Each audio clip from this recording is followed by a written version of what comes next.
Et sur l'aspect réindustrialisation dont on parle beaucoup, c'est clairement votre démarche. Est-ce que Complètement. vous êtes en train de mettre en place? Et il y a notamment une usine 4.0 Oui. qui a été lancée, qui sera bientôt inaugurée, si je ne dis pas Oui, de alors bêtises. elle est opérationnelle depuis le 2 septembre, Voilà.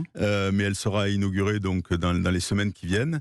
Ça Et veut dire c'est quoi une usine 4.0, notamment pour bah, vous? c'est une usine qui est complètement, je dirais, robotisée, et aussi, qui utilise exclusivement des imprimantes 3D. Donc Mmh. voilà, donc c'est une vraie usine 4.0 dans ce sens, mais avec beaucoup de personnes aussi, puisqu'on envisage d'embaucher à peu près 300 personnes dans les 3 ans qui viennent sur ce nouveau site de production. D'accord. Donc Donc peut-être avec des métiers des aussi métiers là qui très évoluent. différents, absolument. Et est-ce que forcément ça veut dire qu'avec notamment l'aspect imprimante 3D, ça fait baisser les coûts aussi d'avoir ce type d'usine? Et est-ce que pour le patient, l'accès à ce type de prothèse a évolué là depuis quelques années? Est-ce que ça devient un peu plus Ben, oui, possible?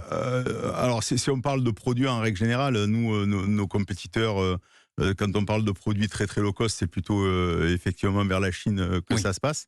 c'est ça, c'est Et l'équilibre entre le made in France, la qualité et voilà, et là, justement. effectivement, ces machines, et ces procédés nous permettent, de pouvoir, effectivement lutter contre ces pays-là. Donc clairement, c'est un vrai sens alors c'est un accès important en termes d'investissement, et c'est vrai qu'il faut beaucoup d'argent et d'investissement pour pouvoir, fabriquer ces usines, mais après, une fois qu'on les a, il est clair qu'en termes de rentabilité, on n'est pas au niveau de la Chine, mais pas loin. Donc il y a un vrai sens à ce que les praticiens commandent leurs produits en France, clairement. Oui, et quand en plus ça s'est fait en collaboration avec certains, ça prend encore plus de sens de se dire bon, on va peut-être se tourner vers les gens avec qui on a travaillé, en Oui, tout oui, cas bien avec sûr. des Non, mais professionnels. de plus en plus. Je crois que de plus en plus, il y a quand même ce réflexe des circuits courts, et je crois que c'est valable dans tous les métiers. Et donc, l'industrie française dentaire n'est pas exempte aussi de ce réflexe-là, heureusement.